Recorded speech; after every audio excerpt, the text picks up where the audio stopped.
नमस्कार, big debate में आपका स्वागत है। मैं हूं आपके साथ दीपक भदौरिया। मध्य प्रदेश में भाजपा को प्रचंड बहुमत मिलने के बाद अब सबसे बड़ा सवाल यही है कि प्रदेश का अगला मुख्यमंत्री कौन होगा। पार्टी में इसी को लेकर विचार मंथन का दौर जारी है। भोपाल से लेकर दिल्ली तक हलचल है। भाजपा के सभी केंद्रीय पदाधिकारी और मंत्री दिल्ली में हैं। इसी पर चर्चा करो, उससे पहले देख लेते हैं रिपोर्ट।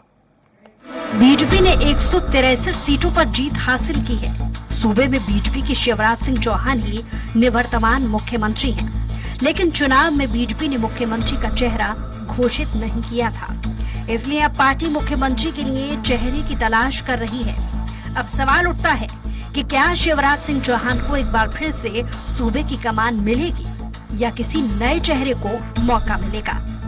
बीजेपी में मुख्यमंत्री पद को लेकर कई नामों की चर्चा पहले भी होती रही है।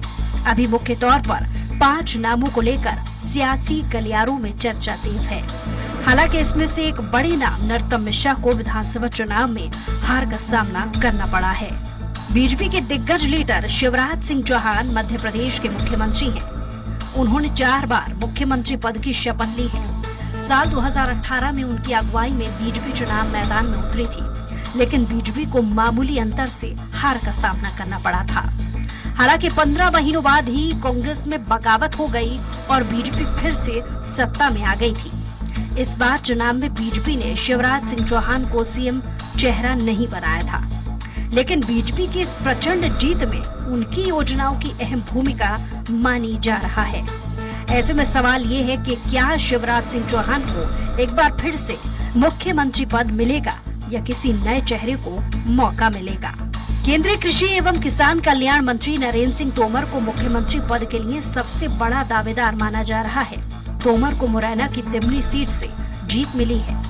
मुन्ना भैया के नाम से इलाके में चर्चित तोमर ग्वालियर सीट से 2 बार विधायक रह चुके हैं। नरेंद्र सिंह तोमर मुरैना शिवपुर संसदीय क्षेत्र से सांसद भी है। नरेंद्र सिंह तोमर को प्रधानमंत्री नरेंद्र मोदी का करीबी माना जाता है। बीजेपी के कद्दावर नेता और राष्ट्रीय महासचिव कैलाश विजयवर्गीय को अमित शाह का करीबी माना जाता है। पहले भी उनका नाम सीएम पद को लेकर उछलता रहा है।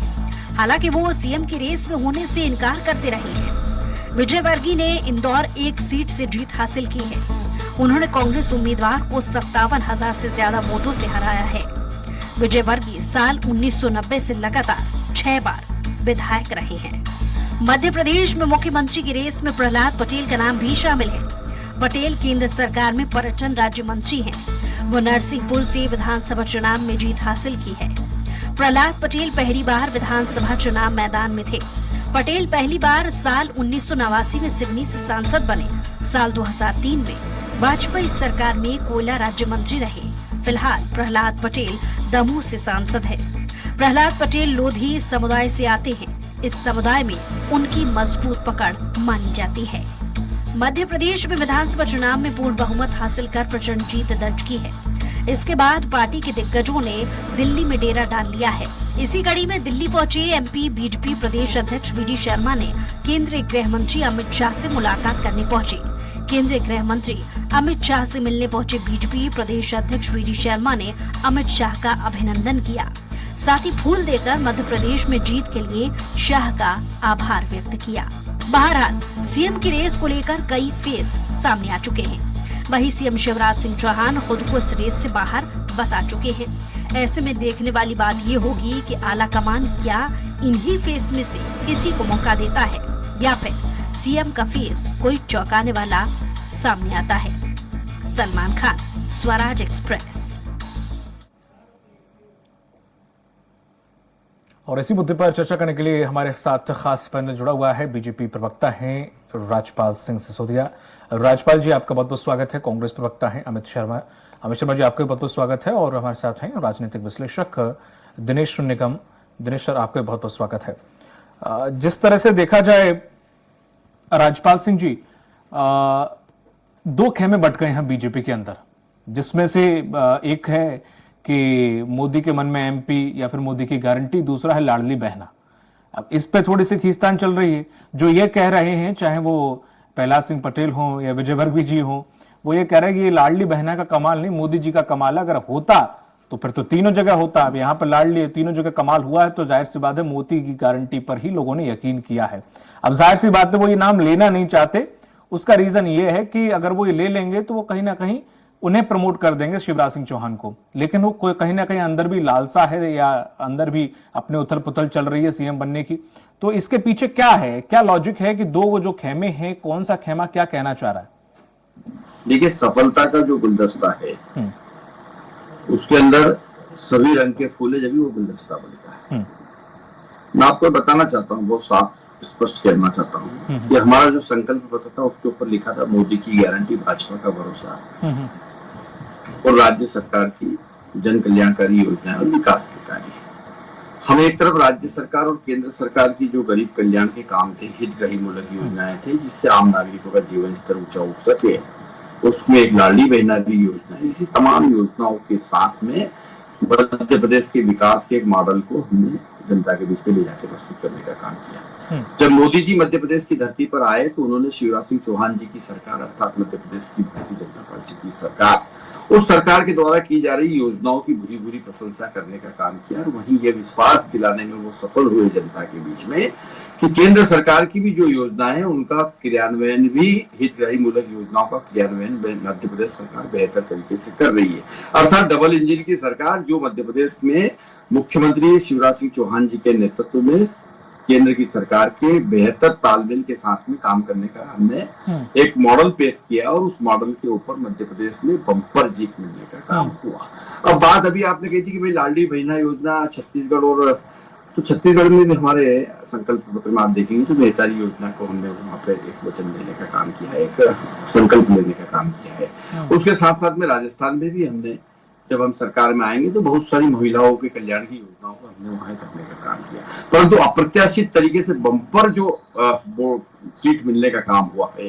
देखिए, आप अगर देखेंगे छत्तीसगढ़ में तो हमारा बहुमत मिला है, बहुत कंफर्टेबल बहुमत मिला है। राजस्थान की बात करेंगे तो बहुत कंफर्टेबल बहुमत मिला, और मध्य प्रदेश की जब बात करते हैं तो कंफर्टेबल से ऊपर होकर सुपर कंफर्टेबल मेजोरिटी यहाँ मिलने का काम हुआ है। तो निश्चित तौर पर हम यह नकार नहीं सकते लाडली बहना पर। एक बहना और है जिसको हम याद करेंगे आज के अवसर पर, उनको भी हम नहीं नकार सकते, और राहुल भैया और राहुल भैया की लाडली बहना, उन दोनों ने भी हमारे वोट बढ़ाने में काम किया। वो जहाँ जहाँ पधारे, जहाँ जहाँ उनके पांव पड़े, वो जिले के जिले साफ हो गए। नहीं, ये दोनों स्टेटमेंट तो फिर आप नरेंद्र सिंह तोमर और ज्योतिरादित्य सिंधिया वाला दे रहे हैं, इस तरह से नहीं। एक्चुअली में क्या है, वाकई ऐसा है कि नहीं है? क्योंकि अब सीएम चेहरा तब एक नहीं, अब अनेकों हो गए हैं। एक्चुअल जो है ना वो आपको संगठन बताएगा, अर्थात माननीय नड्डा जी घोषणा करेंगे जब अपने को मालूम पड़ेगा आपको वास्तविक क्या है। परंतु मध्य प्रदेश के मुख्यमंत्री जी कर्मवीर योद्धा है। उन्होंने अपने कार्य कौशल से और अपनी जनता के बीच में विनम्र भाव से की हुई सेवा से ये साबित कर दिया है कि मध्य प्रदेश में भारतीय जनता पार्टी का एक एक कार्यकर्ता शिवराज सिंह चौहान हो सकता है। बूथ के ऊपर शिवराज सिंह चौहान बन के हमारे बूथ के कार्यकर्ताओं ने काम किया है। अब हम 2024 में बूथ के ऊपर मोदी बनकर काम करेंगे, एक एक बूथ के ऊपर मोदी के रूप में हमारा कार्यकर्ता काम करेगा, और 2024 में भी हम 29 की 29 सीट जीत के भेजने। ठीक है राज्यपाल जी, मैं आपके पास आऊंगा। अमित शर्मा जी, जिस तरह से जो लगातार बातें चल रही हैं, विजय वर्गीय जी इस पे बिफर भी गए थे, कह रहे ऐसे कैसे लाडली बहना मोदी जी का कमाल है। और वो इससे पहले जब शुरुआती दौर में जब वो विधायक के टिकट गने तो उन्होंने कहा था मैं विधायक बनने नहीं आया हूं, मैं कुछ और बनने आया हूं, बड़ी जिम्मेदारी मुझे मिलेगी। जब उन्हें टिकट दिया गया था, स्टेटमेंट में दिया था। हालांकि आपसे उसमें क्या पूछो, आप तो वैसे उभर नहीं पाए होंगे, फिर भी कोई टिप्पणी अगर करना चाहें तो। देखिए दीपक जी, चूंकि मेरा मध्य प्रदेश है और जनता के जनमत का सम्मान हमेशा सब राजनीतिक दलों को करना चाहिए, और अभी जो मैंडेट कांग्रेस को मिला है, जो जनता का जनमत संग्रह है, उसको मैं प्रणाम करता हूँ, स्वीकार करता हूँ। और विनम्रता से आज जब चुनाव के बाद होते हैं तो सरकार कांग्रेस या भारतीय जनता पार्टी की नहीं होती, मुख्यमंत्री भारतीय जनता पार्टी दल का नहीं होता, वो हमारा मुख्यमंत्री होता है प्रदेश की जन कल्याण योजनाओं को लाने का। और हर व्यक्ति जब वो शपथ लेता है तो वो कहता है कि मैं सब जाति धर्म से, राजनीतिक सहिष्णुता से ऊपर उठ के मैं मध्य प्रदेश की प्रगति और गति के लिए काम करूंगा। तो मेरा मध्य प्रदेश का कौन मुख्यमंत्री बनने वाला है, इस बात की हर एक मध्य प्रदेश की 8.5 करोड़ लोगों को चिंता होती है। निश्चित ही अभी मेरे भारतीय जनता पार्टी के प्रवक्ता कह रहे थे कि ये गुलदस्ता है, लेकिन मैं याद दिलाना चाहता हूं कि हो सकता है कि 2023 में ये गुलदस्ता ले आए हों, लेकिन 2013 में शिवराज ही एक फूल था, 2018 में भी जो मुरझाया था वो भी शिवराज ही एक फूल था, फिर जब सरकार गिरी तो दोबारा फूल शिवराज का ही था, और इस बार भी क्यों भारतीय जनता पार्टी ने उस चेहरे को पीछे करा और गुलदस्ते में कई फूल लगा दिए। जो लालायित है मुख्यमंत्री बनने के लिए, निश्चित तौर पे उनके संगठन का, चूंकि उन्हें जनादेश मिला, ये उनका इंटरनल मामला है, लेकिन मैंने कहा ना कि इन सारी चीजों को जो आज भी पुराने मुख्यमंत्री शिवराज सिंह चौहान जी हैं, अब आगे कौन बनता है, पुनः वही बनते हैं कि और दूल्हे कोई कौन सा दूल्हा बनता है इनमें से 5-6 में से।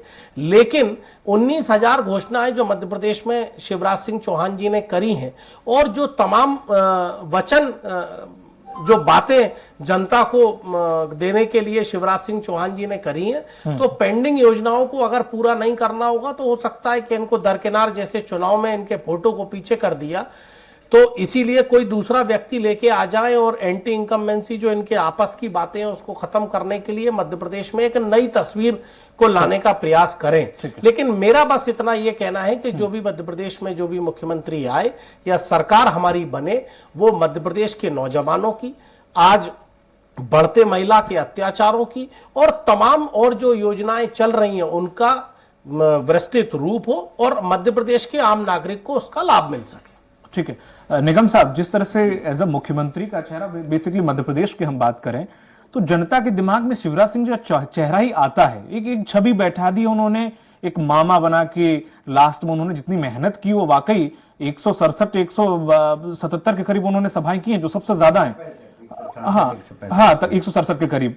और फिर उसके बाद उनका कुछ इमोशनल टच भी बड़ा काम कर गया। वो तो सभा थी, उसमें महिलाएं जो बैठी, जब उन्होंने कहा है कि हो सकता है कि आखिरी बार मामा चला जाए, तो इस तरह से उन्होंने बड़ा समा बांधने की कोशिश की। और बहुत मंझे हुए खिलाड़ी भी हैं, और जिस तरह से देखा जाए एक छवि के तौर पर उनकी कोई ऐसी खराब छवि नहीं है मुख्यमंत्री के तौर पर देखी जाए। तो क्या इसके साथ एक्सपेरिमेंट करना, चेहरा जब तक घोषित नहीं किया था अलग बात थी, क्या अब उनके साथ या सीएम चेहरे के साथ मध्य प्रदेश में एक्सपेरिमेंट करना कितना बीजेपी के लिए हितकारी हो सकता है, क्योंकि लोकसभा चुनाव नजदीकी है? देखिए क्या है कि भारतीय जनता पार्टी ने जहां जहां आप हरियाणा ले लीजिए, असम ले लीजिए, उत्तरांचल ले लीजिए, आप देखिए कि जो भी नाम सामने आते थे उनमें से हट करके ही उन्होंने तीसरी तस्वीर के रूप में सीएम वो किया था। लेकिन मध्य प्रदेश में उन्होंने इस तरह का ना तो 2008 में किया, ना 2003 में 5 में किया, ना उसमें 8 में, ना 13 में, ना 18 में।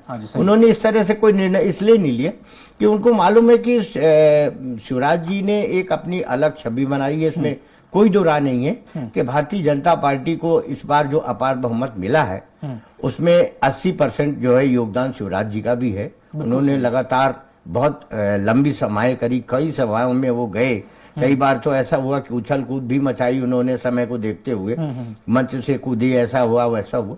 तो ये जो स्थितियां हैं, नंबर एक। दूसरी बात, दूसरा पहलू, अब 2024 में जो मई में चुनाव लोकसभा के प्रस्तावित है ना, उसको दृष्टिगत रखते हुए मुझे नहीं लगता कि हाईकमांड इस तरह का कोई जुआ खेलेगा कि शिवराज जी को माइनस करके तीसरे आदमी को पुटअप कर दे, क्योंकि उनको मालूम है कि मध्य प्रदेश में अगर उनको लोकसभा में सफलता चाहिए तो पूरे मध्य प्रदेश में ऐसा कोई नेता नहीं है, ना उसमें ना तो ये विजयवर्गीय जी आते हैं, न अपना तोमर साहब आते हैं, न प्रहलाद जी आते हैं। आपको याद होगा दीपक जी कि जिस समय जब कमलनाथ जी की सरकार गई थी, अगर आपको याद होगा, हाँ जी, तो उस समय भी ऐसा आया था कि हाईकमांड के ने हर एक लोगों का इंटरव्यू लिया था, उसमें ये नाम शामिल थे, ये चेहरे शामिल थे। और एक चेहरा अभी विलोपित हो गया वो हारने के कारण, वो भी चेहरा उस समय था। उनसे भी पूछा गया था कि आप मध्य प्रदेश में जो बाई इलेक्शन होने 28 सीटों में, 29 सीटों में,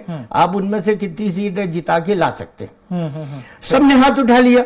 सबसे पहला नंबर नरेंद्र सिंह तोमर जी का ही आया था, है ना। दूसरा नंबर नरोत्तम जी का आया, फिर कैलाश जी का आया। इनसे भी पूछा गया कि आप, तो सबने हाथ ये उठा लिया कि मध्य प्रदेश में तो हम ये गारंटी नहीं ले सकते हैं कि हम पूरे बाई इलेक्शन जिता के लाएंगे। तो उनसे जब विकल्प पूछा गया कि इसका कौन ऐसा कर सकता है, तो बोले मामा शिवराज जी, है ना। तो जब आप ये देखिए कि उस समय ऐसी स्थितियों में भी जब वो बना सकते थे, किसी को भी सीएम बदल सकते थे, उस समय ऐसा कुछ नहीं था।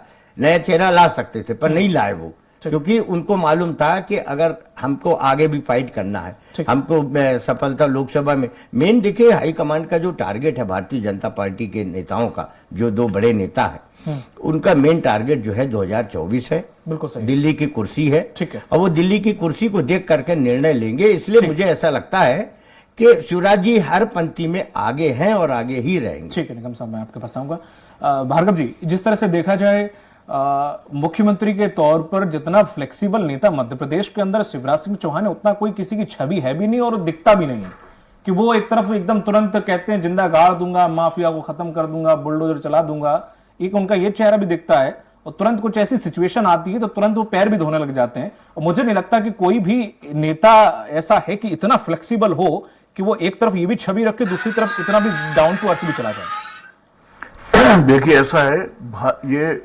मुख्यमंत्री फेस जहां तक बात है, ये पार्टी का अंदरूनी मामला है, लेकिन जनता जनार्दन ने जो इतना प्रचंड बहुमत दिया है उसका श्रेय सबको मालूम है किसको जाता है। सबसे बड़ी चीज ये है कि भाजपा ने जो अपना मैनेजमेंट किया था, अपने छत्रप उतारे थे। आप देखिए मालवा में छत्रप उतारा, वहां से सारी सीटें ले आए, बहुमत ले आए, जबलपुर में उतारा, वहां से ले आए, भिंड में उतारा, वहां से ले आए, यानी बुंदेलखंड में उतारा, वहां से पूरा ले आए। तो कुल मिला करके इनकी रणनीति ये थी, लेकिन जो छत्रप थे उनको क्षेत्र में बांध दिया गया। सिर्फ शिवराज सिंह या केंद्रीय नेतृत्व जो इनका था वो दोनों पर था, और वो प्रचार कर रहा था, यानी सोची समझी रणनीति। उसके पहले अमित शाह जी ने जो नारा दिया था, मेरा बूथ मेरा वोट, यानी आप ये देखिए एक कार्यकर्ता 10 वोट डलवा दे, तो आप कितना बम्पर पोलिंग हुई। सबसे बड़ी चीज ये है कि 2018 में जब सरकार चली गई थी और कांग्रेस की सरकार बनी थी, तो उस समय कांग्रेस के जो मुखिया थे आदरणीय कमलनाथ जी, उनका ये कहना था खजाना खाली है, कहां से होगा, खजाना खाली है। लेकिन 2020 में जैसे ही सरकार बदली, शिवराज जी मुख्यमंत्री बने, कभी इन्होंने नहीं कहा खजाना खाली है, ये कहां से मैनेजमेंट होगा।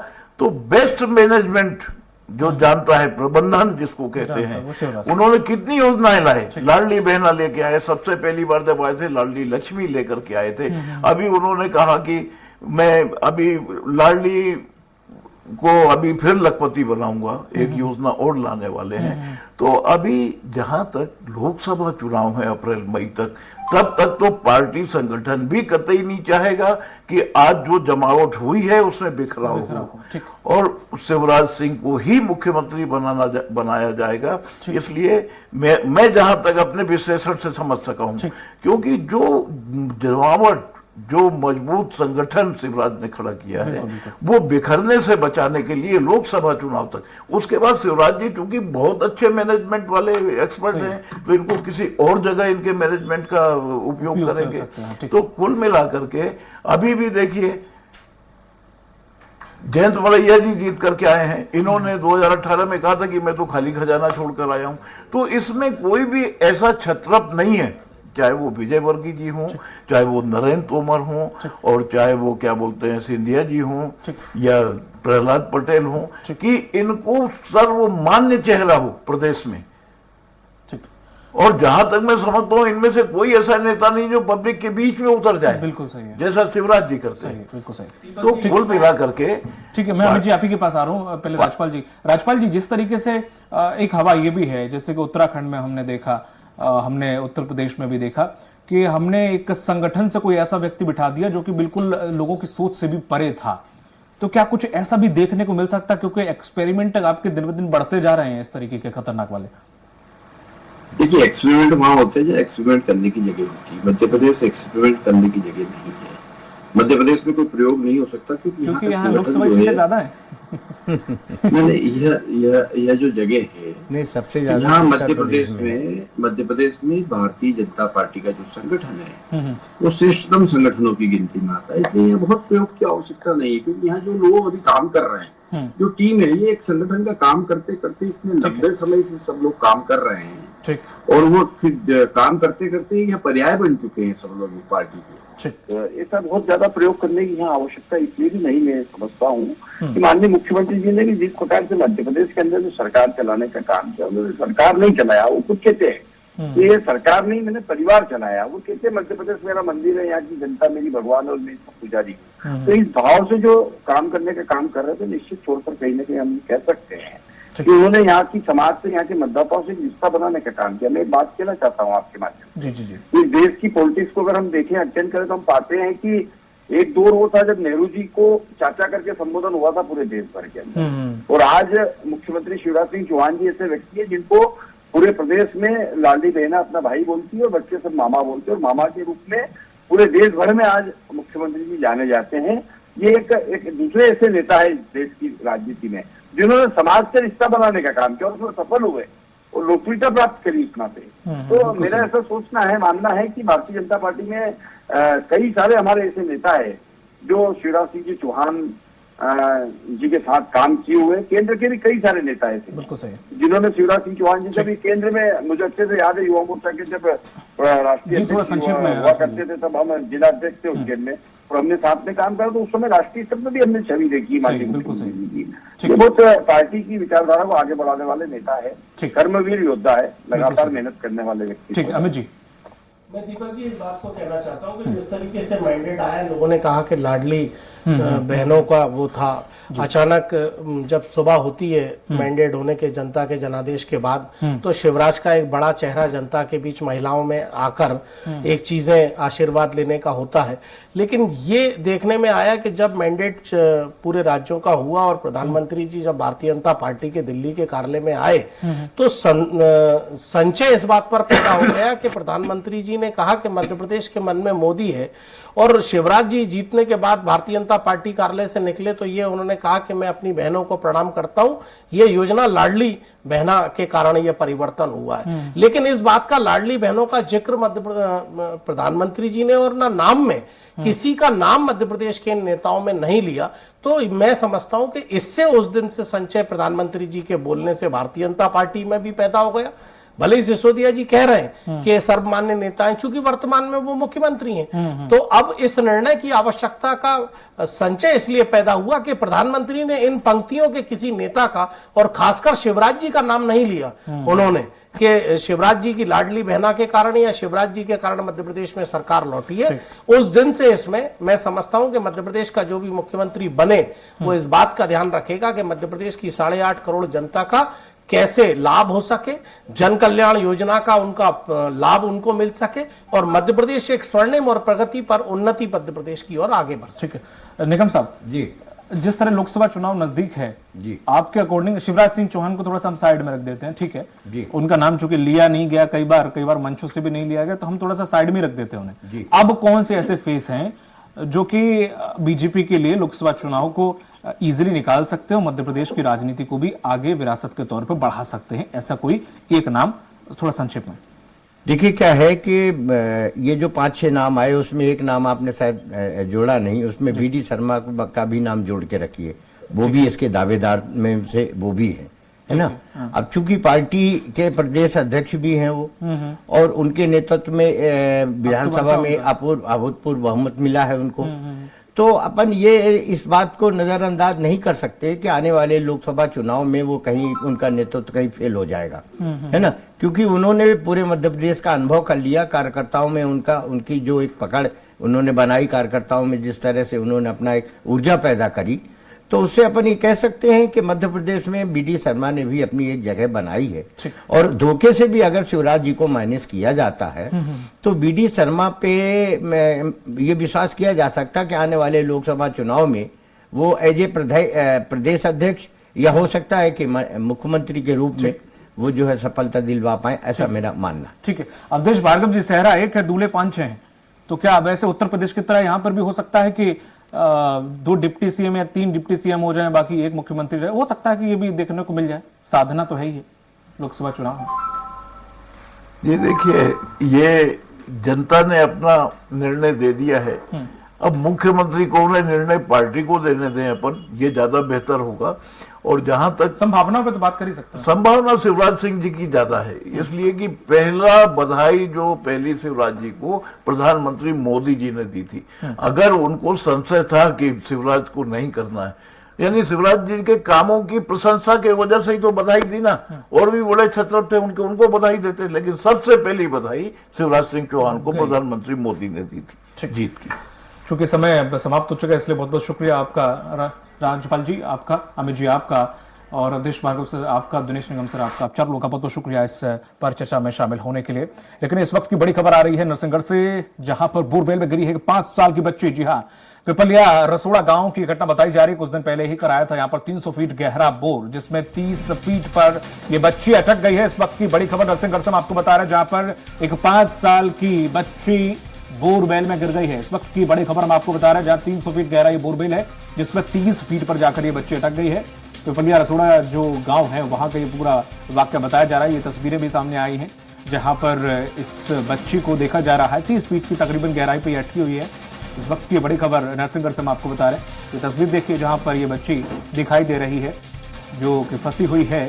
नरसिंहगढ़ से इस वक्त की बड़ी खबर में हम आपको दे रहे हैं अपडेट, जिसमें 300 फीट गहरे एक बोरवेल में बच्ची गिरने का मामला सामने आया।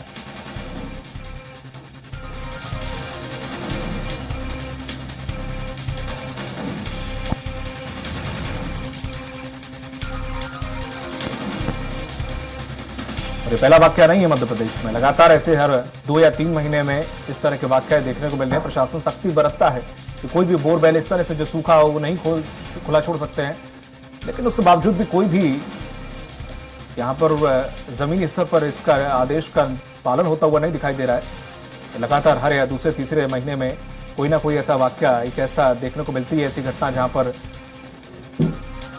बोरवेल में कोई बच्चा गिर जाता है। इससे पहले भी जो बच्चा गिरा था उसे बचाया नहीं जा सका था। अब यहां नरसिंहगढ़ से एक बड़ी खबर आ रही है, जहां पर 5 साल की बच्ची बोरवेल में गिरी है। 300 फीट गहरा बोरवेल है, जहां 30 फीट की गहराई में ये बच्ची फंस गई है।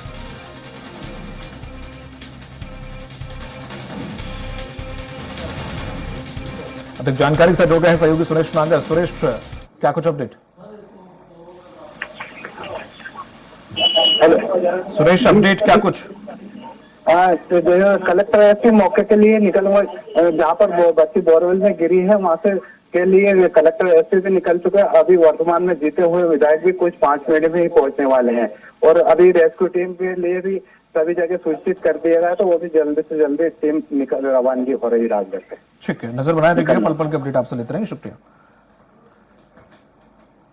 इस सुपर चर्चा में फिलहाल इतना ही, नमस्कार।